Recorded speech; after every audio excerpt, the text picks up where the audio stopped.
નમસ્કાર વિદ્યાર્થી મિત્રો, કેમ છો બધા? મજામાં? હું જયવીરસિંહ વાઘેલા ફરીથી એકવાર આપનું હાર્દિક સ્વાગત કરું છું તમારી પોતાની યુટ્યુબ ચેનલની અંદર.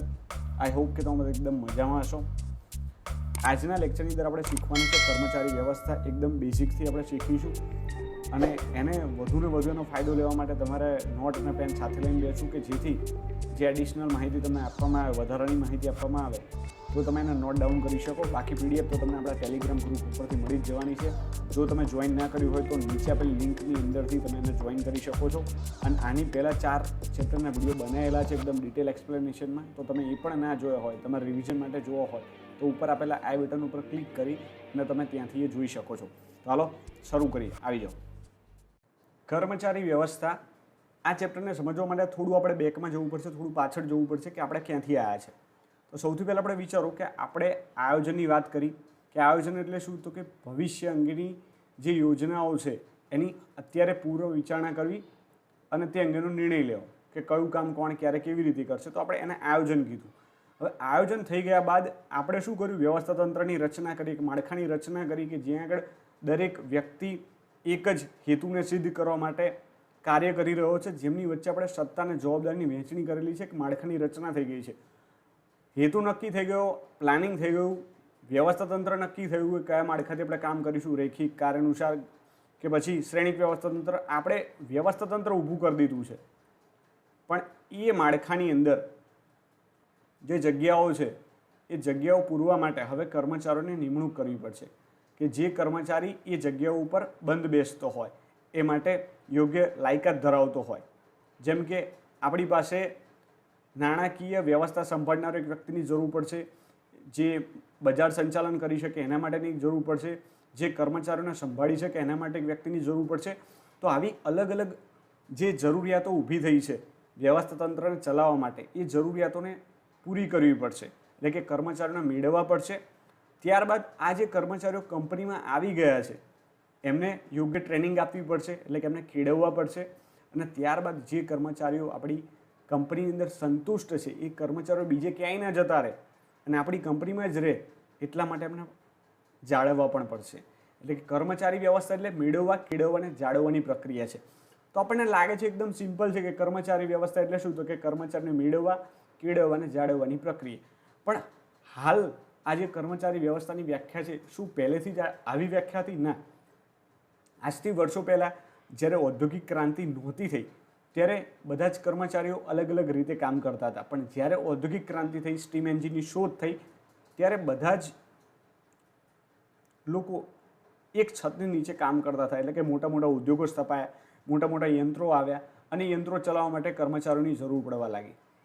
પણ જે ઉદ્યોગપતિઓ હતા એમનો જે વર્ગ હતો એ શું ઈચ્છતા હતા? કે વધુને વધુ નફો કમાવો. અને એના માટે શું કરે કે કર્મચારીઓ પાસેથી રાત દિવસ કામ કરાવે, એમનું શોષણ કરે અને સામે એમને પૂરતો પગાર ના આપે. પરિણામે શું થયું? કર્મચારીનું શોષણ થવા લાગ્યું અને એનાથી માલિકો અને કર્મચારીઓ વચ્ચેની ખાઈ વધવા લાગી, એટલે વર્ગ વિગ્રહ થવા લાગ્યો. સાથે સાથે હુલ્લોડો પણ થયા, ઘણા ટ્રેડ યુનિયનો ભેગા થયા, કર્મચારીનો એક વર્ગ બન્યો જેને આપણે ટ્રેડ યુનિયન કહીએ છીએ. હડતાલો કરવાની શરૂઆત થઈ અને ધીરે ધીરે આ સમગ્ર ઉદ્યોગ જગતને અસર કરવા લાગ્યું. અને પછી મનોમંથન થયું કે શા માટે આવું થઈ રહ્યું છે, શા માટે કર્મચારીઓ આટલા બધા આક્રોશમાં છે. એના કારણો તપાસવામાં આવ્યા અને ત્યારબાદ ખબર પડી કે કર્મચારીઓને આપણે હાલ અત્યાર સુધી એક યંત્ર જ ગણીએ છીએ. જે કંપનીમાં આવે છે, કામ કરે છે અને જતું રહે છે, એની કોઈ લાગણી છે એને આપણે કન્સિડર જ નથી કરતા, એને આપણે ધ્યાનમાં જ નથી લીધી. એ પણ એક જીવતું જાગતું ઉત્પાદનનું સાધન છે, એને આપણે કન્સિડર કરવું પડશે. એકમની સૌથી મોટી કોઈ મિલકત હોય તો એ કર્મચારીઓ છે. એ ખ્યાલ જ્યારે અસ્તિત્વમાં આવ્યો ત્યારે આ શબ્દ અસ્તિત્વમાં આવ્યો કે કર્મચારીની વ્યવસ્થા. એ માનવ સંસાધન સંચાલનનો એક ભાગ બન્યો. તો આ વાત હતી કર્મચારી વ્યવસ્થા કઈ રીતે અહીં સુધી પહોંચી છે એની. હવે આપણે એને ડિટેલમાં જોઈએ. પ્રસ્તાવનાની અંદર તમે જોઈ શકો છો કે ઔદ્યોગિક ક્રાંતિ થયા પછી ઉદ્યોગે ઉત્પાદનનું કાર્ય મોટા પાયે શરૂ કર્યું છે. આપણે હમણાં જ તમને કીધું કે ઔદ્યોગિક ક્રાંતિ થયા બાદ જ, સ્ટીમ એન્જિનની શોધ થયા બાદ જ મોટા પાયે ઉદ્યોગોની સ્થાપના થઈ. અને શરૂઆતના તબક્કે તેમાં કોઈ ચોક્કસ કાર્ય પદ્ધતિ નહોતી, કારણ કે પહેલી જ વાર બધા લોકો આવી રીતે ભેગા થઈને કામ કરતા હતા. એટલે કર્મચારીઓને મેનેજ કરવા માટે કઈ રીતે કામ લેવું એની કોઈ ચોક્કસ પદ્ધતિ નથી. ફર્સ્ટ ટાઈમ હતું. જેમ કે હાલ આપણે જોઈ રહ્યા છીએ કે કોરોનાની સિચ્યુએશનને કઈ રીતે કાબૂમાં લેવી. જ્યારે ફર્સ્ટ ટાઈમ હતું ત્યારે આપણને ખબર નહોતી પડતી, પણ સેકન્ડ ટાઈમ આપણે એને કઈ રીતે કાબૂમાં લેવી એની આપણી પાસે ચોક્કસ પદ્ધતિ છે.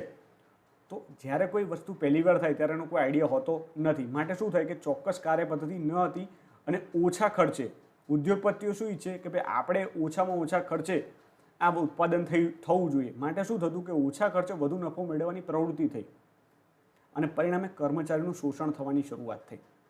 નફો વધુ લેવો છે અને કર્મચારીને પગાર આપવો નથી અથવા તો ઓછો આપવો છે, એટલે કર્મચારીનું શોષણ થયું. અને એના લીધે 19મી સદીમાં અંત ભાગમાં આગવી સૂઝ ધરાવતા સંચાલકોને સમજાયું કે ભાઈ આ જે કર્મચારીઓ છે ખાલી ઉત્પાદનના જળ સાધન સામગ્રી નથી, એમની પણ લાગણી છે. તેઓને સમજાયું કે યંત્રો આપોઆપ નથી ચાલતા, પણ કર્મચારીઓ ચલાવે છે. પરિણામે કર્મચારીની બઢતી, નિયુક્તિ, બદલી, તાલીમ વગેરે માટે વૈજ્ઞાનિક પદ્ધતિની જરૂરિયાત અનુભવાઈ. તો આ રીતે સમગ્ર કર્મચારી વ્યવસ્થા અસ્તિત્વમાં આવી. કઈ રીતે? સૌથી પહેલાં આપણે સમજતા હતા કે કર્મચારીઓ બસ યંત્રો છે જેની પાસે તમે પૈસા આપો અને કામ કરાવો. પણ પછી 19મી સદીમાં સંચાલકોને સમજાયું કે ખાલી ઉત્પાદનના જળ સાધન સામગ્રી નથી, એમની અંદર પણ લાગણી છે, એમની અંદર પણ માનવતા છે. એ છે તો કંપની છે. અને પરિણામે આપણે વૈજ્ઞાનિક પદ્ધતિથી કર્મચારીની ભરતી, પસંદગી કરતા થયા અને કર્મચારી વ્યવસ્થા અસ્તિત્વમાં આવી. હવે એનો એક સામાન્ય અર્થ આપણે જોઈ લઈએ કે કર્મચારી વ્યવસ્થા એટલે કર્મચારીઓને મેળવવા, કેળવવા અને જાળવવા સાથે સંબંધ ધરાવે છે. અને વિસ્તૃત અર્થમાં જોઈએ તો કંપનીની અંદર કર્મચારી જ્યારે એન્ટ્રી મારે છે, એટલે ટૂંકમાં એમ કહી શકીએ કે કર્મચારીની આપણે જ્યારથી પસંદગી કરીએ છીએ, એની ભરતી કરીએ છીએ, ત્યાંથી લઈ અને નિવૃત્તિ પછીની તમામ સેવાઓનો જે સમાવેશ થાય છે, તમામ બાબતોનો જે સમાવેશ થાય છે, એને કર્મચારી વ્યવસ્થા તરીકે કહેવામાં આવે છે. કર્મચારીની ભરતી, પસંદગી, તાલીમ, બઢતી અને તેમની નિવૃત્તિ પછીના તમામ કાર્યોનો સમાવેશ કર્મચારી વ્યવસ્થામાં થાય છે. કર્મચારી વ્યવસ્થાનું કાર્ય સંચાલનના અન્ય કાર્યો જેટલું જ મહત્વ ધરાવે છે. અહીં આગળ જુઓ, સંચાલનના જે બીજા કાર્યો છે એના જેટલું જ આ કાર્ય પણ મહત્વ ધરાવે છે. તમે આયોજન કરી લીધું છે, વ્યવસ્થા તંત્ર નક્કી કરી લીધું છે, પણ કામ કરનારા કર્મચારીઓ જ નહીં હોય તો તમે કોઈ પણ ધ્યેયને પામી શકશો નહીં. તમે અંકુશ કોની ઉપર નાખશો? કોની વચ્ચે સંકલન સાધશો જો કર્મચારીઓ જ નહીં હોય તો? એટલા માટે કંપનીની સફળતાનો આધાર કેવા કર્મચારીઓ છે એની ઉપર છે. વ્યક્તિ વિકાસની પ્રક્રિયા છે. અગાઉ સંચાલનમાં માનવ તત્વોને જોઈએ એટલું મહત્વ આપવામાં નહોતું આવતું.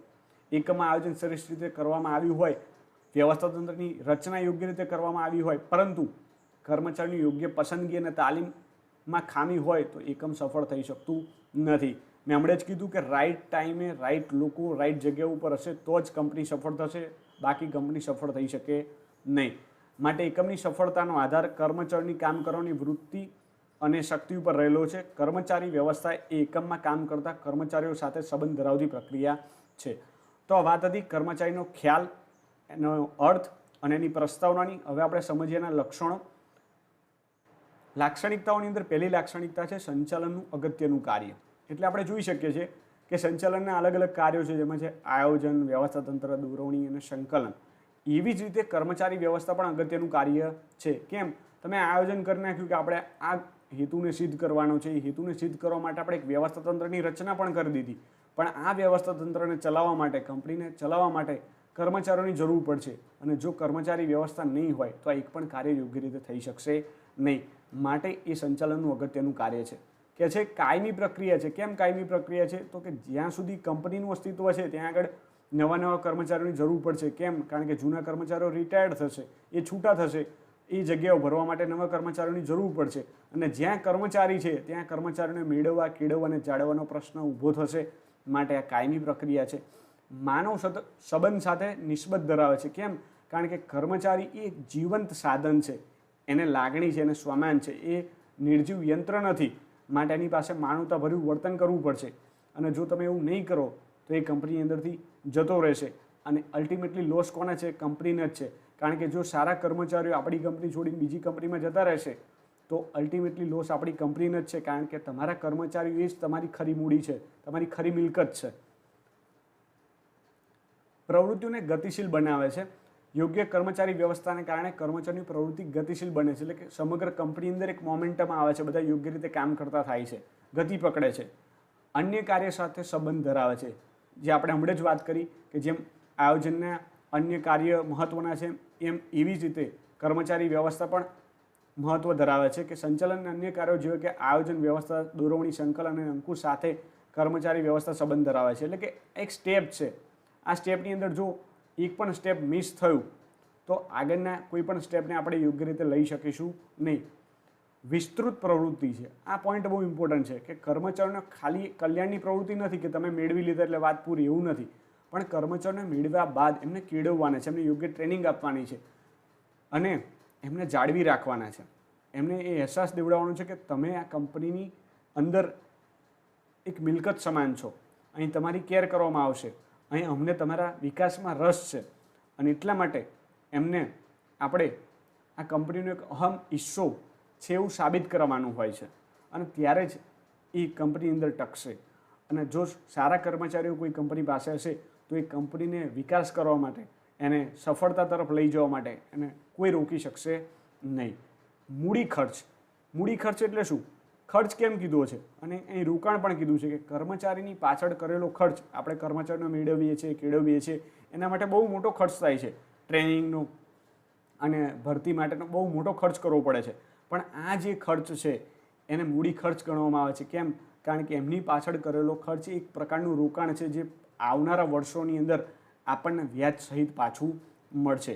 કર્મચારીઓની ભરતી, પસંદગી, તાલીમ અને વિકાસ માટે કરેલ ખર્ચ એ ધંધાનો ખર્ચ ન ગણતા તેને જરૂરી મૂડી ખર્ચ કે રોકાણ ગણાવી શકાય છે. તો આ વાત હતી કર્મચારી વ્યવસ્થાની અને એના લક્ષણોની. તમને આ PDF આપણી ટેલિગ્રામ ચેનલ ઉપરથી મળી જશે. ફરીથી એકવાર રિકેપ કરી લઈએ શોર્ટની અંદર કે કર્મચારી વ્યવસ્થા એટલે શું? તો કે કર્મચારીઓને મેળવવા, કેળવવા અને જાળવવા સાથે સંબંધ ધરાવે છે. કર્મચારીની એન્ટ્રીથી લઈને, એટલે કે એની જ્યારે ભરતી કરવામાં આવે છે ત્યારથી લઈને એની નિવૃત્તિ પછીના દરેક કાર્યોનો સમાવેશ કર્મચારી વ્યવસ્થામાં થાય છે. અને આની અંદર વચ્ચે શું આવે તો કે કર્મચારીની ભરતી, ભરતી બાદ એની પસંદગી, પસંદગી થયા પછી એને તાલીમ આપો, તાલીમ આપ્યા બાદ એનું જો કામ સારું હોય તો એને બઢતી આપો અને સમય આવે અને નિવૃત્તિ પછીના પણ બેનિફિટ આપો. એટલે કે એને રિટાયરમેન્ટ પછી કેવો પ્લાન આપશો તમે, એનું પેન્શન શું હશે, એને કેવી સુવિધા આપશો, તો એ દરેક બાબતોનો સમાવેશ કર્મચારી વ્યવસ્થામાં થાય છે. એના લક્ષણો આપણે જોઈ ગયા કે સંચાલનનું અગત્યનું કાર્ય છે. આયોજન, વ્યવસ્થા તંત્ર જેમ ઇમ્પોર્ટન્ટ છે એમ કર્મચારી વ્યવસ્થા પણ ઇમ્પોર્ટન્ટ છે. જ્યાં સુધી કર્મચારી છે ત્યાં સુધી કર્મચારી વ્યવસ્થા છે. પ્રવૃત્તિઓ ગતિશીલ બનાવે છે. કર્મચારીઓ એક જીવતું જાગતું ઉત્પાદનનું સાધન છે, માટે એ પણ લાગણી માગે છે. એને પણ માનવ સંબંધો જોઈએ છે, માટે એની સાથે માનવતાભર્યું વર્તન કરવું જોઈએ, માટે માનવ સાથે નિસ્બત ધરાવે છે. વિસ્તૃત પ્રવૃત્તિ છે એટલે કે ખાલી કર્મચારીઓને મેળવી લીધા એટલે પૂરું થયું નથી. કર્મચારીઓને મેળવવાના છે, એમને જાળવવાના છે, એમનો વિકાસ પણ કરવાનો છે. એટલા માટે આ પ્રવૃત્તિ વિસ્તૃત છે. મૂડી ખર્ચ છે એટલે કે એકવાર તમે કર્મચારીઓને રોકી લીધા એટલેથી પૂરતું થતું નથી. આ ખર્ચ એવો ખર્ચ છે કે જે આવનારા સમયની અંદર તમને વ્યાજ સહિત પરત મળશે. તમારો જે નફો છે વ્યાજ સહિત તમને તમારી મૂડી પાછી મળશે. એટલે કર્મચારીની અંદર કરેલું રોકાણ એ વ્યાજ સહિત તમને પાછું મળે છે. તો વાત હતી કર્મચારી વ્યવસ્થાની. એના લક્ષણો સાથે એની PDF તમને અહીં મળી જશે. જ્ઞાન શક્તિ આપણી જે ટેલિગ્રામ ચેનલ છે એની લિંક મેં નીચે આપેલી છે અને આની પહેલાંના વિડીયો તમે જોવો હોય તો આઈ બટન પર ક્લિક કરીને જોઈ શકો છો. આવજો. તમે તમારું અને તમારા ફેમિલીનું ધ્યાન રાખજો. જય હિન્દ, જય માતાજી.